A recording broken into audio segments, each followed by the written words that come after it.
Olá pessoal, sejam bem-vindos ao canal Entre Linhas. É o momento de nós explorarmos as entrelinhas da lição da Escola Sabatina, pessoal. Nós já estamos aqui no quarto vídeo dessa série de 3 estudos, onde estamos estudando sobre as 3 mensagens do Apocalipse, as 3 mensagens angélicas. Hoje nós temos um tema bem específico que faz parte dessas 3 mensagens, que é temam a Deus e deem glória a Ele. Espero que você esteja aí mais uma vez aprendendo sobre Apocalipse. Lembrando que nós temos aqui na descrição uma playlist completa do Apocalipse verso a verso, que também já foi gravada aqui no canal. Nessa temporada nós estamos assim tratando de alguns assuntos, principalmente sobre as 3 mensagens do Apocalipse. Beleza, pessoal? Espero que vocês estejam curtindo, se inscrevendo, compartilhando, acionando o sininho para que vocês estejam bem conectados aqui com Entre Linhas, para que a gente aprenda a cada semana um pouquinho mais dessas 3 mensagens e mais do que a gente aprender para nós, né? Mas que a gente possa também compartilhar com aqueles que acham que o Apocalipse é um livro, né, enigmático, um livro que é um bicho de 7 cabeças, como diz o ditado popular. Beleza, pessoal? No vídeo de hoje nós teremos aqui a participação do Alexandre, do Marcos e a minha participação de novo, né? A folga do Ricardo. O Ricardo tá mesmo folgado, né? Mas ele está bem, não respondeu minhas mensagens ainda, mas pelo jeito está respirando sem ajuda de aparelhos, o que é bom, né? Está bem aí, trabalhando, focado aí nos seus projetos. E por enquanto, né, nós 3 aqui vamos cuidando aqui do canal, tentando dar o nosso máximo aí, para que toda semana a gente esteja aí sintonizados no canal Entre Linhas, estudando sobre as 3 mensagens do Apocalipse. Beleza, pessoal? Então, por enquanto, chama a vinheta.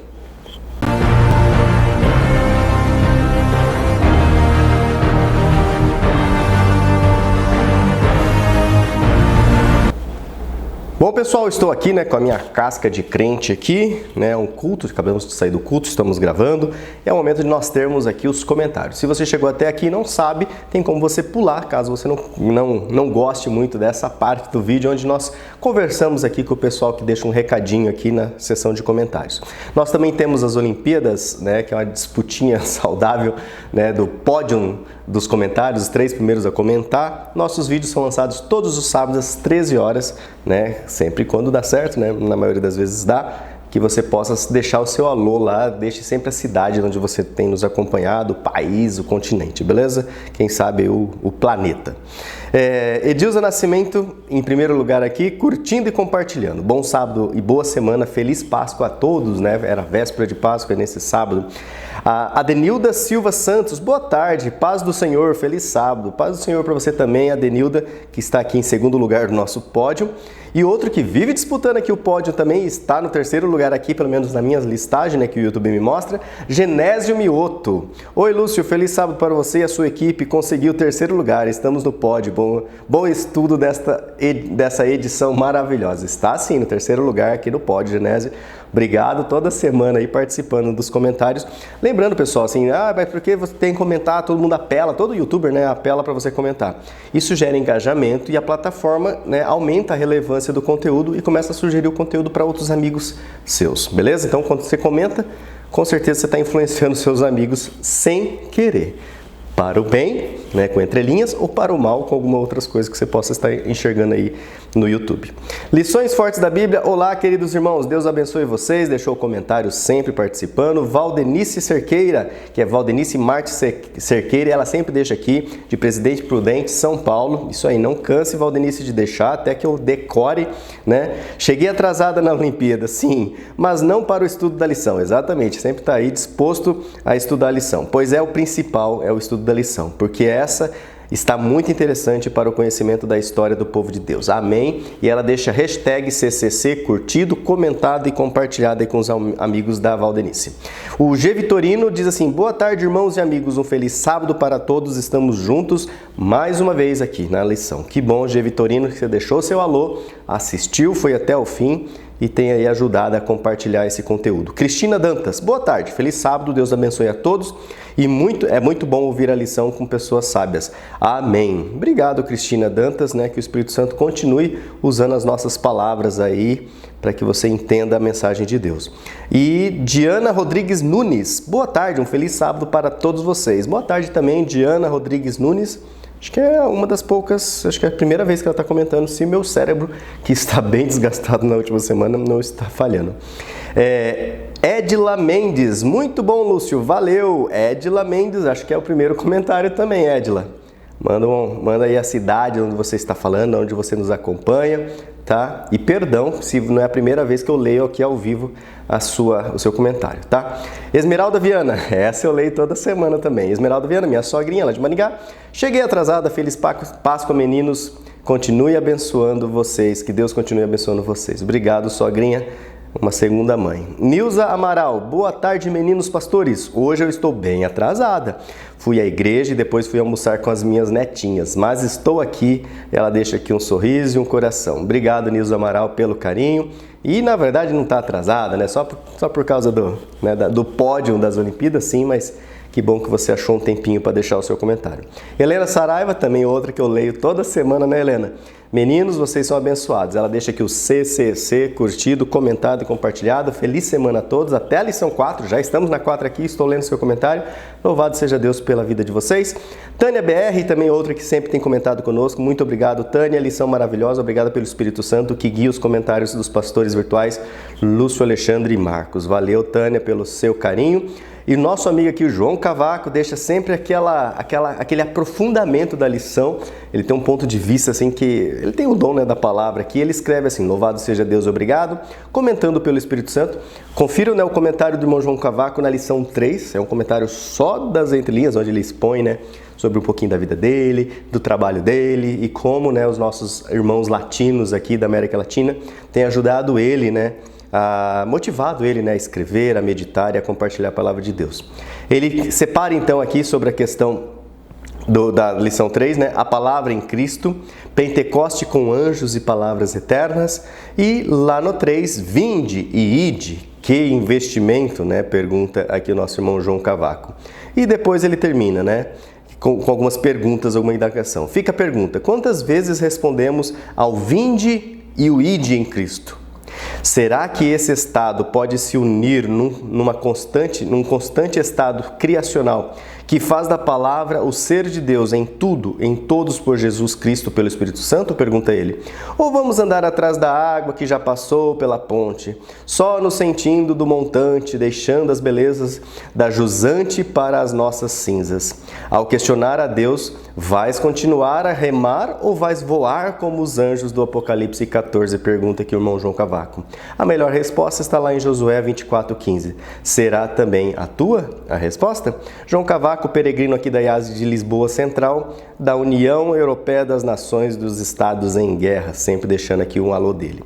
Anderson Cesário também deixa o comentário. Bom dia, agora que vi esse estudo e gostei muito. Seja bem-vindo, Anderson. Espero que você acione aí o seu inscrever-se, né, e o curtir aí, né, que você esteja todas as semanas aqui conosco aprendendo cada vez mais. Elizabeth Cerqueira, né, que é o vegetariano consciência, ela parou de usar o codename, eu já lembrei, né, de tanto que ela comentou com a gente, mas agora ela comenta aqui no nome de Elizabeth Costa. Manda um beijão pro Murilo, o barulho que ele fez foi muito bom para que nós o conhecêssemos. Muito prazer, Murilo, Deus te abençoe. Hoje está um silêncio aqui, né, nos estúdios, né, o Murilo não está aqui com a gente, né, mas no último dia ele estava e estava bagunçando aqui. Quem assistiu até o finzinho do vídeo viu o Murilo passar por aqui, né, tem o easter egg, né, que a gente fala. O Rivelino, quer ser conhecido por Deus? Ele pergunta, amor é o caminho. Com certeza, Rivelino, concordo com o Rivelino. Ame as pessoas, né? Mesmo quando elas não merecem, porque poucas merecem, né? Mas é por isso que eu também não mereço ser amado por Deus, Deus nos ama, então o mesmo amor que a gente recebe, a gente tem que dar para os irmãos. Não porque eles merecem, né? Mas porque Deus nos amou de tal maneira, né? Marbete Lopes, obrigado, queridos, que possamos compartilhar diariamente esse evangelho de salvação e de juízo também. Como nos dias de Noé, devemos pregar o fim e testemunhar até o estilo de vida, nada de evangelho fluido, né, como diz por aí. E ela deixa aqui a Marbete Lopes, CCC, curtido, comentado e compartilhado. E o último comentário que nós temos aqui, Gabriel Alves de Oliveira. Olá, amigos, muito obrigado por mais esse comentário. Estou voltando a assistir os vídeos e que Deus continue abençoando cada um de vocês. Hashtag fui até o fim. Que legal, Gabriel Alves de Oliveira, então, né, deixando aqui um alôzinho e também nos comunicando que ele está voltando a assistir os vídeos aqui do canal Entre Linhas. Obrigado pela sua companhia, obrigado pelos comentários de todos vocês. É uma pena, né, que a gente não pode ler todos lá, muitos comentários que vão aparecendo até até o final aqui, né, da semana, mas é com muita gratidão, muito carinho que a gente tenta aqui retribuir um pouquinho, né, do que vocês têm demonstrado para nós. Beleza, pessoal? Sinta-se abraçado e nos vemos, se Deus quiser, aí nas mansões celestiais no dia que Jesus volte logo, né? Vamos então agora, pessoal, ao estudo aqui de sábado, domingo e segunda com o Alexandre, daí vem o Marcos com terça, quarta e quinta, e eu volto no final do vídeo com aquelas perguntas, né, para a discussão de sexta-feira, ok? Antes de nós entrarmos então nessa parte mais espiritual, é necessário que a gente clame, né, mais uma vez a presença, né, do Espírito Santo em nossa vida aqui, que dirige a nossa mente nesse momento. Continue usando aí o Alexandre, o Marcos e também a mim lá no final, para que possamos estar falando, né, sobre a palavra de Deus. Então, nesse momento, curva a sua fronte em reverência, vamos orar. Senhor Deus, nosso Pai, nosso Criador, colocamos diante de Ti, ó Pai, cada um que nesse momento se conecta de uma maneira ou de outra para ouvir a Tua palavra, Pai. Obrigado aqui pela família Entre Linhas, obrigado por esse projeto que durante todos esses anos, ó Pai, tem nos ajudado, principalmente a nós aqui, os produtores, a nos mantermos mais próximos de Ti, estudar mais a Tua palavra para compartilhar com os irmãos. Nos ajude agora, Pai, dê as palavras certas e também dê os ouvidos, né, que eles possam ouvir a mensagem de acordo com a Tua sagrada vontade e que a gente coloque em prática tudo que a gente vai aprender aqui, para que a gente possa temer a Ti, Pai, e dar-lhe glória a todo momento em nossas vidas. Em nome de Jesus oramos. Amém. É isso aí então, chega aí Alexandre, agora é com você. Graça e paz a todos os irmãos e irmãs.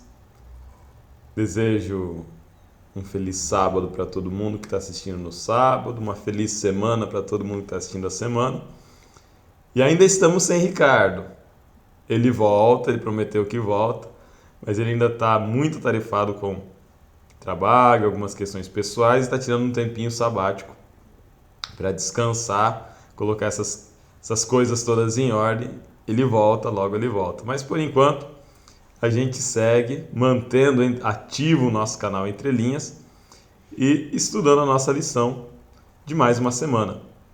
Hoje, lição de número 4, o título dela, Temam a Deus e Deem Glória. Um título que é uma clara referência ao texto de Apocalipse da mensagem angélica, Temei a Deus e dá-lhe glória. Verso para memorizar, lá na lição de sábado, tem por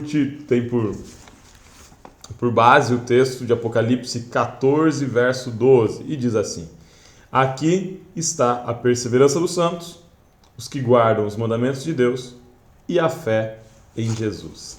E aqui a gente já tem o primeiro ponto de estudo da nossa lição, e um primeiro ponto possível de discórdia nas classes dos irmãos aí quando forem estudar. A fé em Jesus ou a fé de Jesus? Depende da versão. Se você for na Almeida, Revista e Corrigida Fiel, vai dizer a fé de Jesus. Se você for para outras versões da Almeida, vai dizer a fé em Jesus. E qual é a diferença?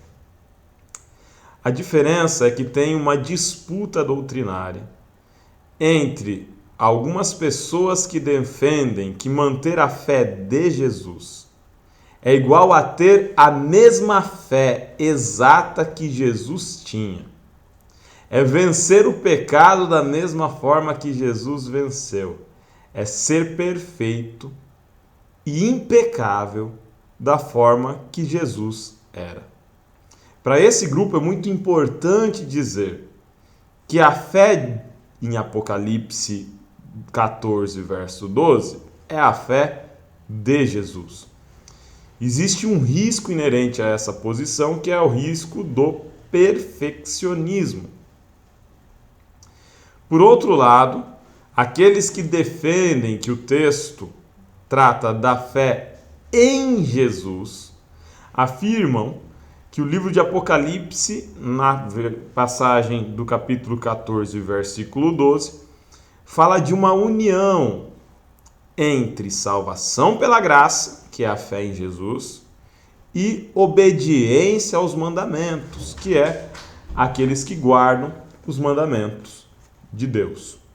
Particularmente, eu sou adepto, e aí eu preciso me posicionar aqui também, para que fique claro, Eu sou adepto dessa interpretação, que o texto de Apocalipse 14, verso 12, se refere a um aspecto duplo da vida cristã. Ser fiel na guarda aos mandamentos de Deus, mas ao mesmo tempo não esquecer que nós somos salvos unicamente pela graça. Somos salvos e guardamos a fé em Jesus. Ah, mas eu não posso acreditar então ou ler o texto sendo a fé de Jesus? Pode. Desde que você entenda que você é salvo pelos méritos de Cristo, pela graça de Cristo, que nós não seremos impecáveis nessa terra e que a fé de Jesus é crer que Jesus é o Filho de Deus, é o Verbo encarnado e é apto para nos salvar do pecado. Aí você pode chamar de fé de Jesus, de fé em Jesus, como bem entender. Só tomar cuidado com a armadilha da salvação pelas obras. Seguimos na lição de sábado ainda com uma historinha, que é uma anedota aí, ou uma parábola, né, contada por Søren Kierkegaard, um filósofo existencialista, né, que ele vem trazendo a história do fim do mundo como a história de um palhaço que depois de se apresentar num teatro, sai, descobre que o teatro está pegando fogo e volta para avisar as pessoas. Ele fala, saiam, o teatro está pegando fogo. E as pessoas aplaudem, achando que se trata da continuidade do espetáculo.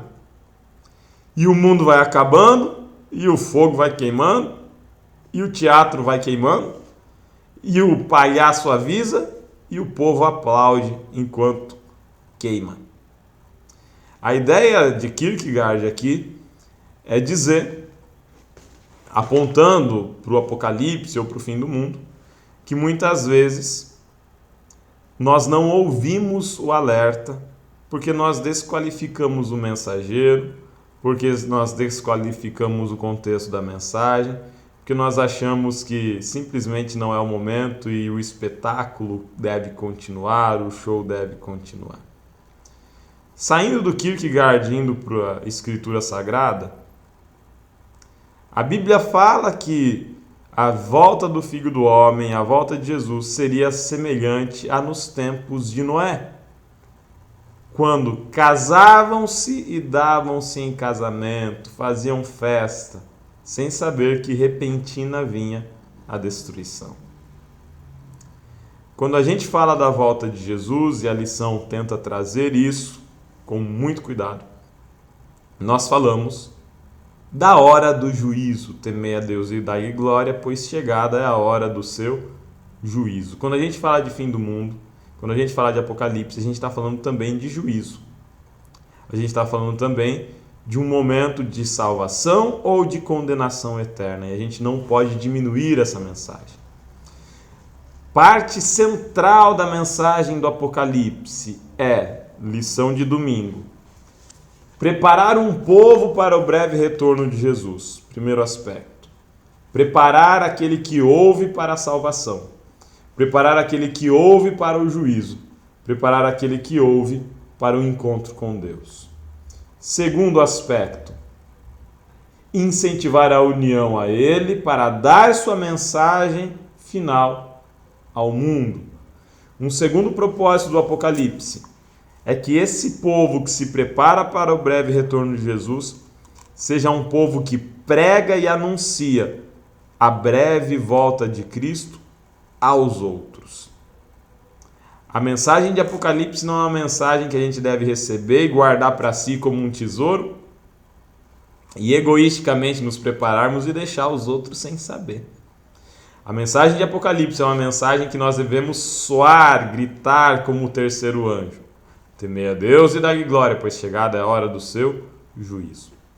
Quando a gente vem para o livro de Apocalipse, nós entendemos que anjo significa um mensageiro de Deus. Não necessariamente um anjo como um ser angelical, mas um anjo enquanto alguém que cumpre um propósito de arauto.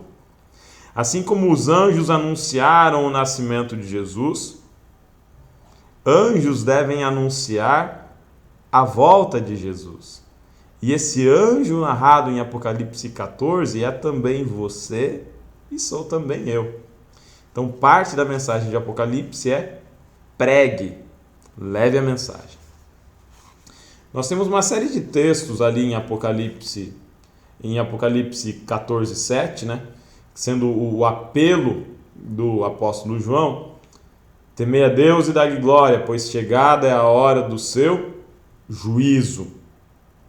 Quer dizer, Jesus vai voltar, chegou o tempo do juízo. Tema a Deus e dê glória, porque chegou o tão glorioso e tão esperado dia. Mas nós temos uma série de outros textos, e eu gostaria de destacar ali o texto de Gênesis 22:12. Gênesis 22:12 conta a história do momento em que Abraão está para imolar Isaque. E aí, Deus, o anjo do Senhor, fala para Abraão: não faça tal coisa. Agora sei que teme a Deus. Agora sei que teme a Deus. Outro texto interessante, o texto de Provérbios, que eu gostaria de destacar também, Provérbios 2:5, vem falando assim: teme o Senhor. Como consequência de temer ao Senhor, de ter acesso ao temor do Senhor, você achará conhecimento. Poderíamos trazer um outro texto ainda. O temor do Senhor é o princípio da sabedoria. Mas o que é temer ao Senhor? Para a gente entender isso, eu gostaria de partir de um rabino chamado Abraham Joshua Heschel. Um rabino que eu já trouxe em outros momentos aqui no canal, que eu gosto muito e que me agrada visitar agora também.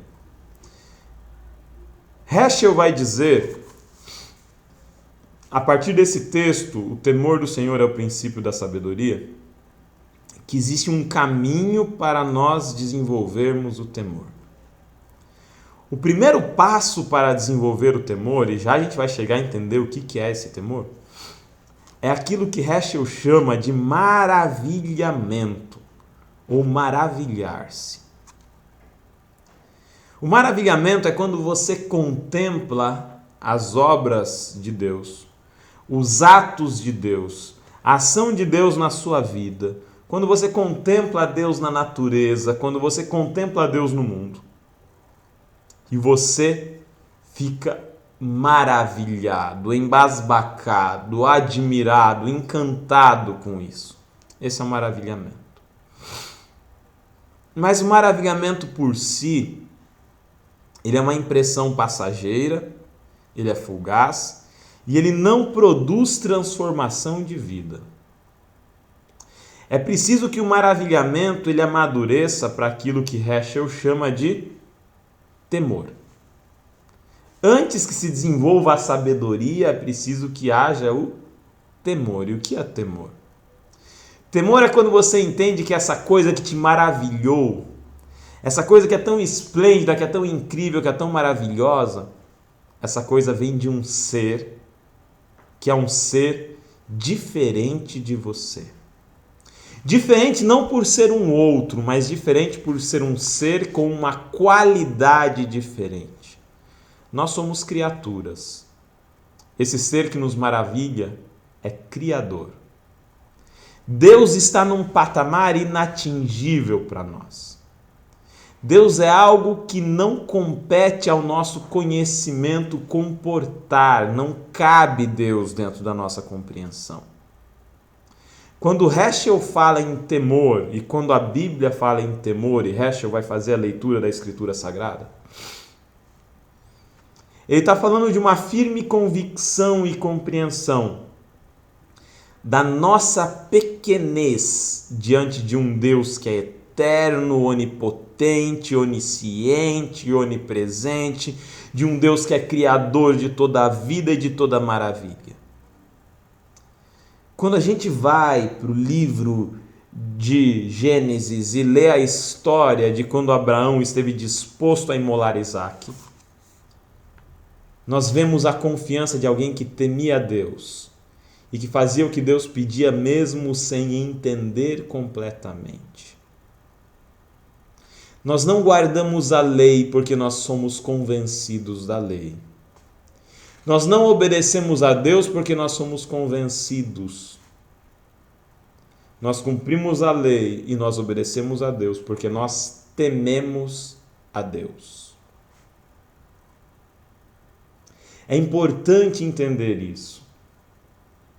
Porque muitas vezes a gente guarda a lei, a gente obedece, a gente vê a métrica da Bíblia, faz tudo aquilo que nós acreditamos certo, porque nós acreditamos ser isso certo. Porque nós fomos convencidos racionalmente de que esse é o caminho. E nós podemos fazer tudo isso sem temer ao Senhor.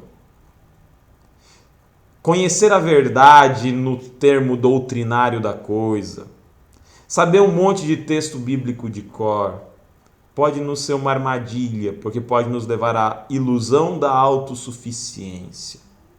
A crença de que nós somos capazes de desenvolver uma fé à estatura exata de Cristo, coisa que não somos. Que nós somos aptos a nos salvarmos por nós mesmos, coisas que não somos. Quando Heschel fala no temor, ele fala na compreensão de que Deus está num patamar completamente diferente do nosso. Deus é um ser muito elevado, Deus é um ser não criado, Deus é um ser criador. O temor do Senhor é o princípio da sabedoria, porque a sabedoria verdadeira vem do conhecimento da nossa própria pequenez, ignorância e insuficiência. Nunca perca de vista, meu irmão, o quão medíocre você é. Eu oro a Deus para que eu seja dependente dele a cada dia. Para que eu nunca me esqueça que eu sou menos que um verme. A Bíblia fala, ó vermezinho de Jacó. Eu faço referência a essa passagem. Quem sou eu, Alexandre? Quem era Jó? Quem eram os apóstolos para razoarem com Deus? Vermezinho de Jacó. Nós somos vermes diante de Deus. Nós não podemos esquecer jamais a nossa pequenez. Se a gente se considera muito, se a gente se acha demais, não tem espaço para a graça e não tem espaço para aquilo que Heschel chama de maravilhamento. A gente só se maravilha com coisas que são maiores e mais esplêndidas do que nós. A gente se maravilha com coisas que nós compreendemos, que nós não compreendemos, desculpe. E o temor do Senhor vem justamente de compreender que Ele é muito maior e mais elevado do que nós. Teme ao Senhor e achará conhecimento, diz Provérbios. O texto é Provérbios 2:5. Quer dizer, o conhecimento verdadeiro vem de temer a Deus. O temor do Senhor é o princípio da sabedoria. Quando a gente teme a Deus, a gente dá glória a Ele.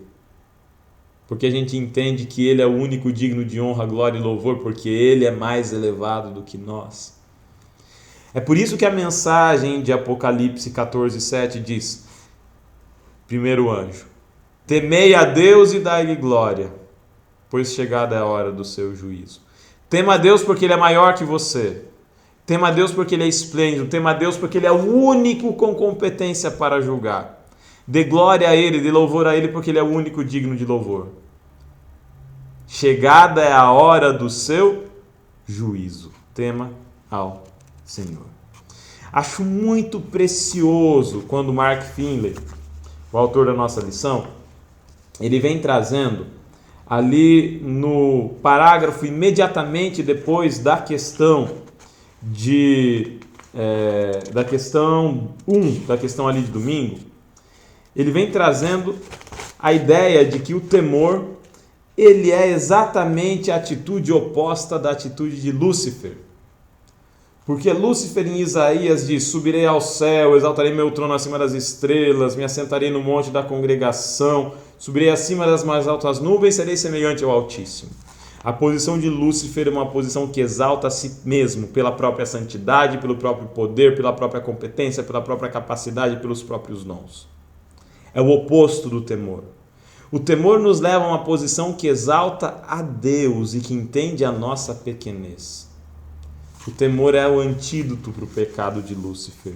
Lúcifer pecou porque ele conhecia Deus, mas não o temia, não tinha temor. Não se trata de ter medo, irmãos. Se trata de entender o nosso lugar e o lugar de Deus. Lição de segunda-feira: temer e obedecer. O princípio de tudo é o temor. O temor do Senhor é o princípio da sabedoria. Já falei um pouquinho disso quando antecipei. Eu obedeço porque eu temo a Deus. E entendendo o temor a Deus como essa compreensão de lugares. Eu não obedeço porque eu fui convencido. Nós temos ali vários textos, eu gostaria de destacar 2 deles. O primeiro texto é o texto de Deuteronômio 6:2, que diz, relacionando sempre, temer a Deus e guardar a lei. Salmos vem dizer, ensina-me para que aprenda os teus mandamentos. O temor de Deus, o ensinamento que recebemos de Deus, deve nos levar a um ato de obediência. Mas eu gostaria de focar em Salmos 119:73. Porque ali vem falando da relação que antecede essa obediência. E é linda, diz assim, tuas mãos me fizeram e afeiçoaram. As mãos de Deus nos fizeram, nos criaram e nos amaram. Deus tem por você afeição. Deus tem por mim afeição. O temor que nós devemos ter a Deus é uma resposta a esse amor. Um Deus que é tão grande, tão maravilhoso, que produz aquilo que Heschel chama de maravilhamento, de uma contemplação embasbacada da sua grandeza. Ele nos ama. E o temor de Deus e o amor de Deus por nós deve nos levar a manifestar ainda mais nosso temor por Ele. Porque demonstra a grandeza de um Deus que, sendo tão grande e poderoso, ainda se afeiçoa a nós. Qual deve ser nossa resposta ao amor de Deus? Qual é nossa resposta à afeição de um Deus que nos faz com suas mãos? Qual a resposta em termos de atitude que nós devemos desenvolver ao temor que sentimos por esse Deus? A resposta é a obediência. A obediência à lei, ao decálogo, mas a lei, a instrução, diria o Ricardo. A Torá enquanto instrução. Uma Torá, uma lei que envolve obediência a mandamentos do que eu devo fazer, do que eu não devo fazer. Mas em especial uma lei que me orienta a amar a Deus sobre todas as coisas e amar o meu próximo como a mim mesmo. Nossa lição não acaba aqui. Temos ainda terça, quarta, quinta. Vocês seguem agora com Marcos André. Mas eu deixo aqui o meu abraço a todos. Saudação. E a gente se vê na próxima. Tchau, tchau. Olá, você que acompanha e faz parte da família Entre Linhas, eu sou Marcos André e mais uma vez estou aqui para juntos estudarmos a Palavra de Deus, para explorarmos as entrelinhas da lição da Escola Sabatina. Você sabe, aqui no canal nós sempre trazemos à luz alguns assuntos que estão subjetivos na lição, mas que nós consideramos importantes, então nós trazemos à luz, nós trazemos para fora para podermos analisar mais profundamente. Nós estamos ainda com aquele formato especial, sem o Ricardo, inclusive já está na hora de começarmos aí uma campanha nos comentários, né, chamando o Ricardo de volta para acabarmos com essas férias autoproclamadas aí do Ricardo. Então vamos começar a colocar aí no comentário um chamado para que o Ricardo retorne, para que possamos ter novamente os comentários dele aqui, né? Bom, na parte de terça-feira nós temos o título Uma Vida Centrada em Deus. E o autor começa explorando o oposto disso, né? Uma vida centrada no secularismo, neste século, né? Uma vida centrada no mundo em que nós vivemos. E ele fala aqui do consumismo, né? Que é uma forma de estar ligado ao mundo e ligado também às nossas próprias necessidades, aos nossos próprios interesses, ao nosso próprio egoísmo e egocentrismo, né? E o que é em si o consumismo, né? O que significa isso? O consumismo é uma ferramenta que é utilizada pelo mercado para nos fazer comprar mais do que nós necessitamos, né? E eles utilizam 3 métodos ou 3 ferramentas para nos estimular a comprar mais. Quais são essas 3 ferramentas? A primeira é a propaganda massiva, né? Nós recebemos informação o tempo todo através de propaganda, e a propaganda sempre diz que nós precisamos de algo para ser feliz. Nós precisamos de algo que está sendo anunciado ali para que a nossa vida seja completa, seja feliz, para que a nossa família esteja bem. E isso, quando isso gera então uma necessidade de consumo, isso é chamado de consumismo. O outro aspecto do consumismo, né, que é outra ferramenta do consumismo, é a obsolescência programada. Então, tudo que nós compramos, telefone celular, computador, televisão, ela tem uma obsolescência programada, ou seja, ela está programada para não fazer mais sentido daqui a algum tempo. Então, o celular começa a travar, ele vai ficando lento, né? A câmera já não é tão boa, a TV também ela já não tem os recursos que são necessários e assim por diante. Então, isso é chamado de obsolescência programada. Os fabricantes eles já criam as coisas para que elas estraguem, para que elas deem defeito em algum período. E a outra coisa é a moda, né? Que nós chamamos de descarte. Então, num ano você tem uma roupa que só atende aquele ano. E no ano seguinte, apesar da roupa estar boa ainda para o uso, está adequada ainda para o uso, mas ela não é adequada mais à moda e ela acaba sendo descartada por isso, porque ninguém quer estar fora de moda, né? Então, se nosso consumo, se nossos hábitos de consumo eles são moldados por esses 3 elementos, nós precisamos tomar cuidado para não nos endividarmos, né? Para não gastarmos mais do que o necessário, para não entrarmos aí num ciclo em que a nossa felicidade dependa de estarmos consumindo.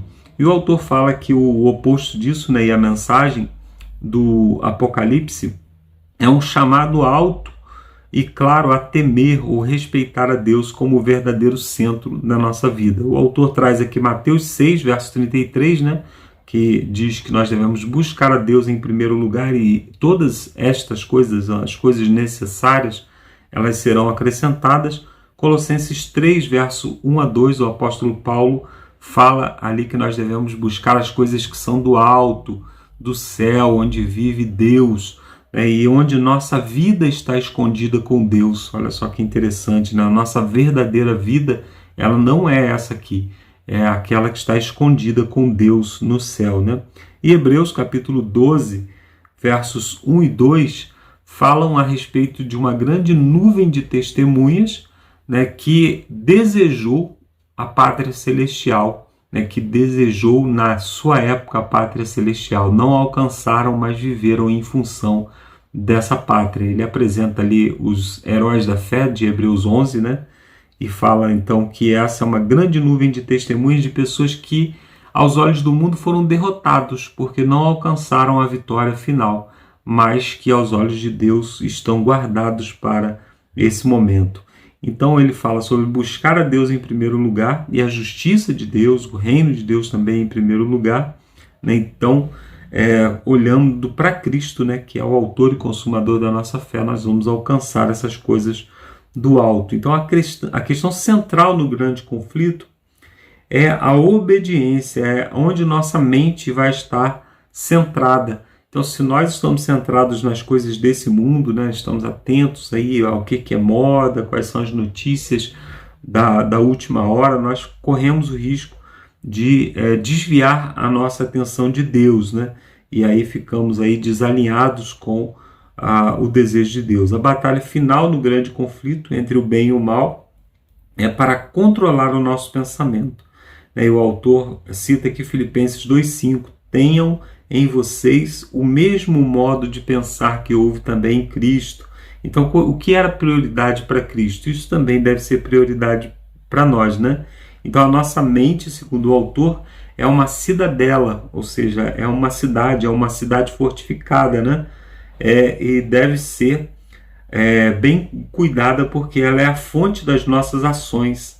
Né? A palavra que proferimos na nossa boca, elas nascem na nossa mente. Então, se nós permitirmos que a nossa mente seja atacada, seja penetrada aí com as forças do inimigo, nós vamos também ter palavras e ações que são inadequadas para um cristão. Enquanto que se nós permitimos que Cristo habite na nossa mente, no nosso coração, né, nas nossas emoções, nós vamos ter aí sentimentos, palavras e ações alinhadas com o desejo de Deus. Então nossas ações revelam o nosso modo de pensar, e temer a Deus é torná-lo o primeiro em nossa vida, colocá-lo como centro da nossa vida.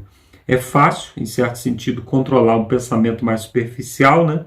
Como o autor chama a atenção aqui, mas se nós não estivermos vigilantes, né, pode ser que esses pensamentos eles caminhem para uma direção que não é adequada, e isso faz com que não tenhamos a compreensão exata do grande conflito em que nós estamos envolvidos. Então nós temos que tomar cuidado, vigiar nossa mente, e o autor termina aqui na perguntinha para a discussão citando Filipenses 4:8, que eu recomendo que você leia, né? E fala como nós podemos cumprir a instrução de Paulo em Filipenses no capítulo 4:8. Né? Então a pergunta que nós devemos fazer é como nós alimentamos a nossa mente, o que nós colocamos para dentro do nosso corpo, da nossa mente, através da nossa boca, através dos nossos olhos, dos nossos ouvidos, para nos nutrir, porque isso vai se transformar em nutrição espiritual. Aquilo que nós pensamos também vai influenciar a nossa vida espiritual. Filipenses 4:8, para quem não sabe, é aquele verso que diz que nós devemos pensar em tudo que é bom, tudo que é agradável, tudo que é de boa fama, né, tudo que tem valor, tudo que tem acréscimo para nós. Então é como se fosse aí um antivírus mental, né, que nós ligamos para proteger a nossa mente contra as coisas ruins desse mundo. Na quarta-feira fala sobre dar glória a Deus, e o autor chama atenção aqui para o hebraísmo do texto, que o Ricardo sempre fala sobre isso, né? Em Apocalipse 4, verso 7, ele fala ali sobre deem glórias a Ele, ou glória, né? Deem glória a Deus. E o autor diz que no Antigo Testamento, quando essa palavra é citada, dar glória a Deus, ela costuma ser citada em contexto de juízo. Por exemplo, em Josué, no capítulo 7:19, no juízo de Acã, quando eles estão julgando Acã, para que Acã confesse ali os seus pecados, e ele é convidado a dar glória a Deus nesse sentido. Os filisteus também, em 1 Samuel, quando eles estavam recebendo juízos de Deus porque tinham roubado, porque tinham sequestrado a Arca da Aliança, e estavam cheios de feridas ali, né? Em Jeremias também, no capítulo 13, é um contexto de juízo também. Malaquias, capítulo 2, verso 2. Então depois você pode explorar esses textos aí, mas todos eles aparecem realmente em um contexto de julgamento, de juízo de Deus. E o autor, então, nos pede para ler 1 Coríntios, capítulo 3, versos 16 e 17, e também 6, dos versos 19 a 20. E no capítulo 10, verso 31. Esses textos todos falam a respeito do corpo como o templo do Espírito Santo e como nós podemos glorificar a Deus através do nosso corpo, através daquilo que nós comemos, através daquilo que bebemos. Né? Capítulo 10, verso 31, quer comais, quer bebais ou façais qualquer outra coisa, façais tudo para a glória de Deus. Então devemos glorificar a Deus porque nós pertencemos a Ele. É isso que o texto deixa claro. Né? Nós pertencemos a Ele e devemos glorificar a Ele no nosso corpo. Então, de acordo com Paulo, nosso corpo é um santuário, um templo santificado para a presença divina. As Escrituras nos fazem um chamado alto e claro para glorificar a Deus em todos os aspectos da nossa vida, em todas as nossas ações e inclusive, né, no uso também do nosso corpo e das nossas energias. Né? Nosso único desejo deve ser dar glória a Deus, glorificar a Deus com a nossa alimentação, com o nosso modo de vestir, com o nosso modo de agir, enfim, em todas as coisas que nós fazemos através do nosso corpo. Isso mostra, né, que as nossas ações no mundo natural influenciam as ações no mundo espiritual. Quando nós oramos, por exemplo, nós estamos trazendo o mundo espiritual para dentro da nossa vida, para dentro do nosso do nosso dia a dia, né? Nós vivemos uma batalha espiritual, mas nós temos ações apenas no mundo natural. Então precisamos convocar Deus, né, que é espiritual, e as suas legiões de anjos, né, para que ele possa agir em nosso favor. E então a oração, ela nos faz penetrar no mundo espiritual e traz o mundo espiritual para dentro da nossa vida natural. Mas a decisão de orar é uma decisão natural. Eu preciso ter uma decisão consciente de orar, né? Então nós precisamos tomar cuidado aí com as decisões que nós tomamos, porque cada decisão que nós tomamos influencia de forma positiva ou negativa as nossas escolhas espirituais, né? A nossa vida espiritual. Aí que apelo o apóstolo Paulo fez em Romanos 12, verso 1 a 2.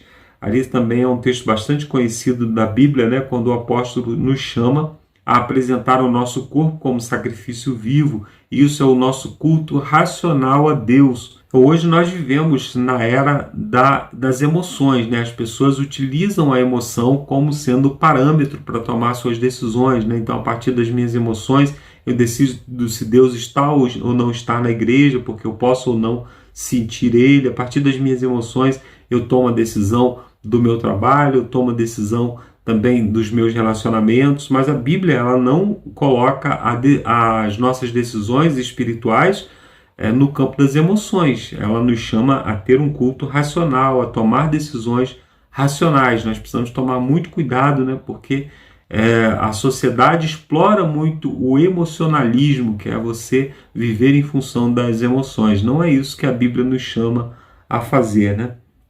E a palavra grega no Novo Testamento para corpo, nessa passagem, na passagem de Romanos 12, né, é somata, cuja tradução mais adequada é totalidade de quem somos, ou seja, entregar tudo a Deus, né? Entregar o nosso corpo é entregar tudo que nós somos, tudo que nós temos a Deus. Então, quando fazemos um compromisso total de temer a Deus e glorificá-lo em tudo que nós temos e tudo que nós somos, dando nossa mente, nosso corpo e nossas emoções a Ele, isso é um ato de adoração inteligente. E à luz do juízo, priorizar a obediência é uma boa ideia, né? Sempre que nós priorizamos a obediência a Deus, nós deixamos de tomar decisão baseada na nossa própria percepção, que pode ser alterada pelo mundo em que nós vivemos, né? Pela nossa cosmovisão. E se nós vivemos num mundo pecaminoso, a nossa cosmovisão pode estar também contaminada pelo pecado. Mas quando nós obedecemos a Deus, quando nós olhamos para os parâmetros, para os sims e para os nãos de Deus e obedecemos, nós estamos utilizando, né, uma sabedoria que está acima, que está além da nossa capacidade de percepção entre o certo e o errado, entre o bem e o mal, né? Aqui na perguntinha no final da página, pense no que você faz com o seu corpo, como você pode ter certeza de que está de fato glorificando a Deus com ele, né? Primeiro, né, o que nós precisamos observar são as questões de saúde, que são mencionadas aqui pelo autor, mas também as nossas ações, porque as nossas ações nós fazemos através do nosso corpo, né? Será que eu sou a mão estendida para as pessoas que necessitam? Será que eu sou a palavra de amor que a pessoa que está ferida necessita? Será que eu sou a palavra de salvação e de alento que as pessoas necessitam? Então eu preciso estar atento ao que eu faço através do meu corpo também, né? Na parte de quinta-feira fala sobre os vencedores do Apocalipse. Apocalipse 14, verso 12, aqui está a paciência dos santos. Aqui estão os que guardam os mandamentos de Deus e a fé em Jesus. Ou a fé de Jesus, né? Nas traduções mais novas nós encontramos a fé de Jesus, mas aqui o autor destaca que a tradução mais correta seria a fé de Jesus, o que faz toda a diferença, né? A fé que permitiu que Cristo vencesse os ferozes ataques e as ferozes tentações de Satanás. É a mesma fé que nós podemos exercer para vencer as mesmas tentações que nós enfrentamos e que são oriundas do mesmo ser, que são oriundas aí da mesma fonte, né? Então vencemos não por causa de quem somos, mas por causa de quem Ele é, por causa da fé dele e não por causa da nossa fé, que é débil, que é frágil, né? Podemos vencer porque Ele venceu. Não podemos, né? Já vencemos porque Ele já venceu, né? Então podemos triunfar sobre as tentações porque Ele triunfou sobre as tentações. E Hebreus 4, 14 e 16 e também 7, 25, né, que fala que todos nós havemos de comparecer perante aquele que sabe de tudo, que tudo vê. No entanto, não temos nada a temer porque temos um sumo sacerdote. Então, o temor a Deus é isso, né? É nós temermos o fato de que vamos passar por um juízo, mas por outro lado, nós temos a certeza de que temos um representante, a saber, Jesus Cristo, para nos representar ali no santuário celestial.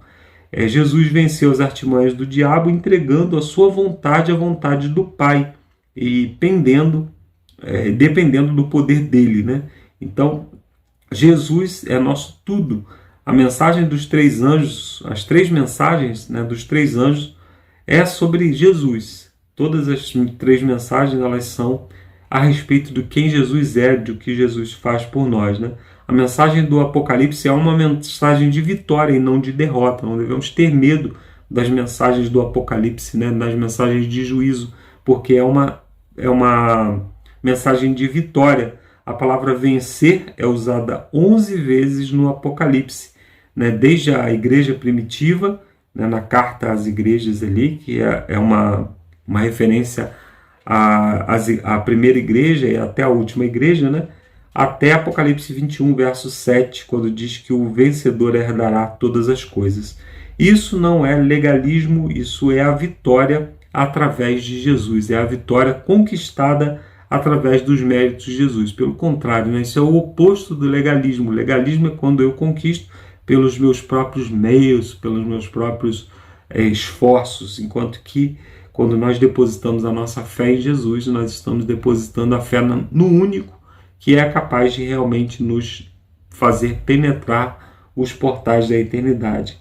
Há coisas que você ainda deseja vencer, né? Certamente tem aspectos aí da nossa natureza que precisam ser dominados, né? Como transformar seus desejos em ações? E que passos práticos você pode dar para fazer parte dos vitoriosos do Apocalipse? O primeiro passo é você se apegar a Deus, né? Quando você tem uma tentação, quando você tem algo que está difícil de vencer na sua vida, é você ir a Jesus e falar claramente com Ele: Senhor, eu tenho dificuldade nesse aspecto e preciso que o Senhor me ajude a vencer. Não é só confessar o pecado já cometido, mas confessar o pecado que habita em você, né? Aquilo que é difícil para você dominar, para que você possa, assim, através da força que vem de Deus e do esforço que vem de você mesmo, unindo, né, com a força de Deus, você possa vencer essas tentações. A nossa parte é só colocar Deus no jogo, né? É chamar Deus para a nossa dificuldade, é abrir a porta daquele cômodo onde as coisas ainda estão escuras, estão desorganizadas, e Deus, então, ele vai entrar e vai arrumar a casa, né? Que Deus abençoe a todos. E agora você vai para a parte de sexta-feira com as perguntinhas para discussão com o Lúcio, que está desempenhando muito bem essa parte aí. Um abraço e até semana que vem com mais um estudo da Palavra de Deus. Valeu, Marcos, valeu, Alexandre. E agora continua aqui com as perguntas para consideração de sexta-feira do nosso querido manualzinho aqui, ó. Quem não tem ainda, que adquira todo trimestre, tem um materialzinho para nós irmos acompanhando diariamente, né, o estudo da lição. A pergunta 1 diz assim: Deus é maior e mais poderoso do que nós. É uma afirmação. Esse Deus amoroso nos julgará. Outra afirmação. E aí vem a pergunta: esses fatos nos ajudam a entender a ideia do temor a Deus e do que isso significa? Né? A primeira afirmação, né, quando Deus é maior e mais poderoso que nós, com certeza nos ajuda, né, a temer isso, né? Até no reino animal você vê quando um bichinho, né, vê um bicho maior, já teme. A questão aqui é que, assim, eu não sei nem medir qual que é a distância, né, entre, vamos dizer assim, o tamanho do homem para o tamanho de Deus. Deus é infinito, Deus é atemporal. Então, assim, eu não sei, assim, tá escrito que ele é maior que nós, mas ele, né, parece maior. Assim, eu sou maior que, sei lá, que um gato que um cachorro, talvez eu seja maior. Mas quando se fala que Deus é maior que nós, eu acho que esse maior é muito maior, né? É o infinito. Isso nos provoca, de certa forma, um temor, né? Saber que tudo que nos rodeia, tudo que foi criado por esse Deus. E lendo a palavra de Deus, né, a gente consegue ver em certos momentos dele interagindo com a humanidade e muitas vezes paralisando algumas leis naturais, né, que é as leis que ele mesmo criou, então ele tem esse direito, né, e ele paralisa, ele mexe, né, e ressuscita morto, e o tempo para, e as coisas, né, físicas acontecem. Então, assim, realmente temer a Deus é saber que Deus é muito maior, muito, infinitamente maior que nós, mais poderoso que nós. Ao mesmo tempo, esse Deus é amoroso, ele nos julgará, né? Muitos talvez até usem essa frase, Deus é amor e vai julgar. Só que esse julgamento do amor de Deus, né, a Bíblia nos traz muitas revelações que Deus não é permissivo, né? Deus é um Deus assim que quer que nós usemos, né, do nosso livre-arbítrio para que a gente entenda, né, o seu plano, a sua vontade em nós. E a Bíblia diz que ninguém é inocente, porque se não lê a Bíblia, mas através da natureza Deus se revela para aquele povo que não teve, né, a Bíblia. Ou seja, é uma decisão individual, sabe? Cada um dar glória a Deus ou não, teme a Deus ou não, é uma escolha que a gente faz, né? Não tem como saber disso. Pergunta 2. Como evitar o legalismo em relação aos conceitos de santidade, superação e vitória? É importante entender que somente a vitória de Cristo na cruz é a base da esperança de salvação, independentemente das nossas vitórias e fracassos? Sim, né, na segunda parte aqui da pergunta, eu acho assim, né, para consideração, é uma coisa particular minha aqui, né, é importante sim nós entendermos que o sacrifício de Cristo foi perfeito. Eu já citei isso na lição anterior, lá de Hebreus, né, por um homem entrou o pecado, por um homem entrou a salvação. Isso, né, a justiça divina foi cumprida diante do sacrifício de Cristo. E nada que eu faça, né, vai melhorar esse sacrifício, vai aperfeiçoar esse sacrifício. Mas vem a questão, né, como evitar então o legalismo em relação a isso? E aqui a gente entra, né, em duas linhas que eu sei que há, principalmente dentro dos cristãos, né, uma linha assim onde você não peca, e a outra linha, né, onde você tem a natureza pós-lapsariana, pós o pecado, né, e tem outros que não, que diz que você consegue se esforçar aqui, que você vai ser perfeito e justo como Jesus foi. Eu confesso a vocês, né, que eu não tenho muita base, né, teológica, nem de textos, né, para dizer isso. Eu só tenho o que eu tenho aprendido e vivido um pouco na minha vida é que eu não sei vocês, mas o meu pensamento é pecaminoso. Pessoal, eu tenho que me esforçar, não sei vocês, né? Tem gente que talvez é santo anjo, né? Mas eu não sou. E eu tenho que me esforçar, sabe? Para vencer o meu egoísmo, para vencer o egocentrismo, sabe? É um esforço meu. Para vencer a mim mesmo, né? Toda manhã eu tenho que acordar e falar, vai Lúcio, vamos orar, vamos pedalar, vamos fazer o que é bom, porque o que é bom vai dar frutos bons na sua vida. E durante o caminho do dia, na caminhada do dia, não sei vocês, mas diretamente, né, minha mente é bem farta, assim, pensamentos, né, bem ativa. Direto eu tenho que manter meus pensamentos cativos, né, porque para mim é muito fácil se desviar, né, muito fácil. Então quando eu vejo um irmão caído, um irmão que, né, fez umas coisas aí na vida, eu entendo, eu falo, meu pai, né, ele é que nem eu, só que graças a Deus, Deus hoje tem me fortalecido, eu tenho tomado umas decisões, eu fui esforçado aqui, ele não, né, deixou-se cair. Aí falar, então eu sou melhor que ele? De maneira alguma, os dois, né, são barro, são pó diante de Deus. A única questão é que quando você não peca, digamos assim, quando você planta, né, um tomate, você vai colher o tomate. Certo?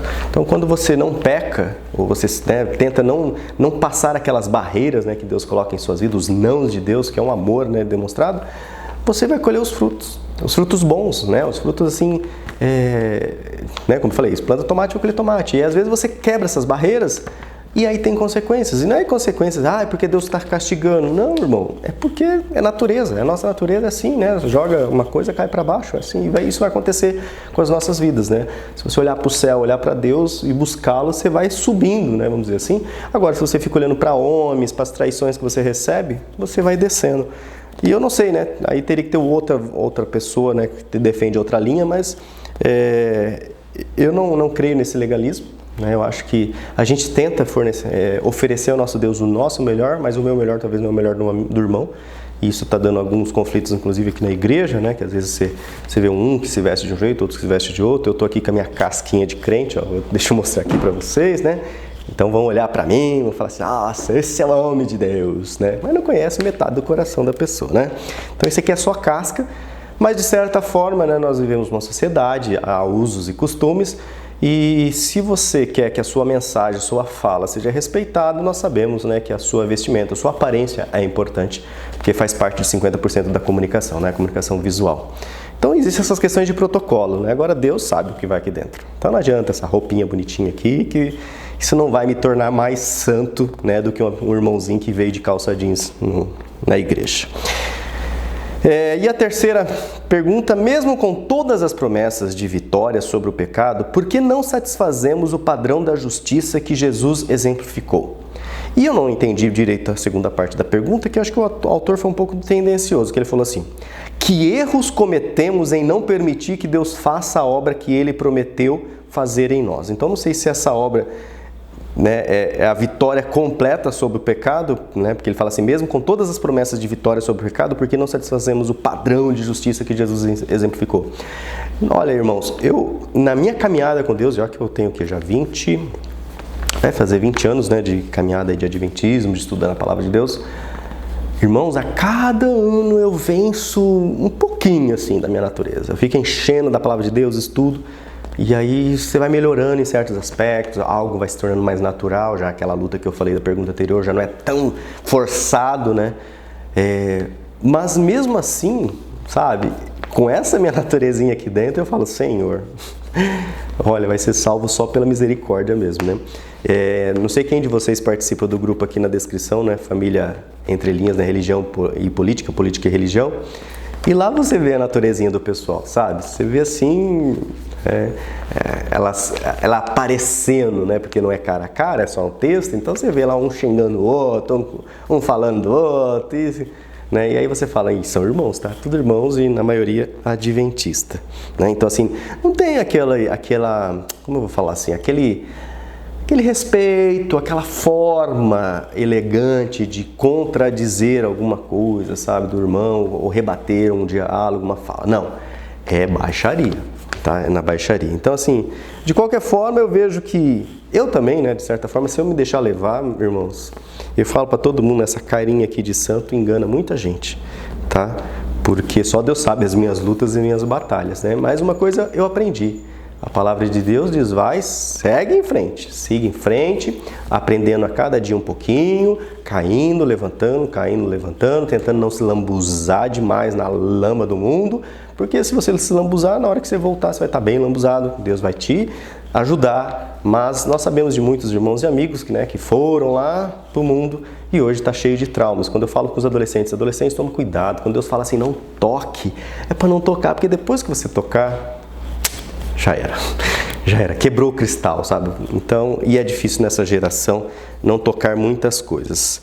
E é isso, né? Que erros cometemos para não permitir que Deus faça a obra que Ele prometeu fazer em nós? Aí um erro que a gente comete, e todos os dias a gente tem cometido, é perder o contato com Ele.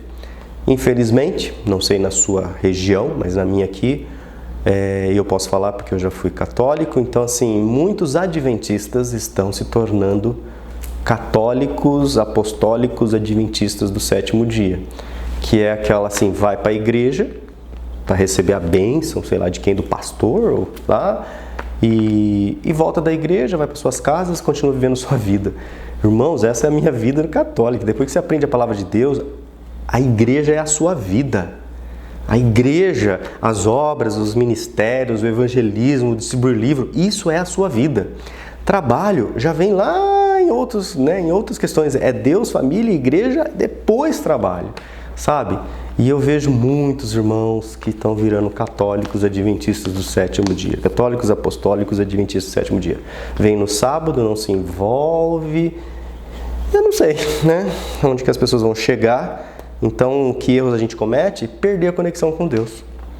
Deus é a nossa força, né? A nossa fortaleza. Ele é presente em todo momento de nossa vida e a gente tem que tem que estar em contato com isso, né? Quando você corta a energia da lâmpada, ela se apaga. É a mesma coisa, quando um minutinho que você, né, se desconectou de Deus, você vai estar apagado mesmo e a sua naturezinha, né, se revela, né? Mas é isso então, pessoal, as 3 perguntas aqui, que nós possamos então não cometer esses erros, né? Entender aí.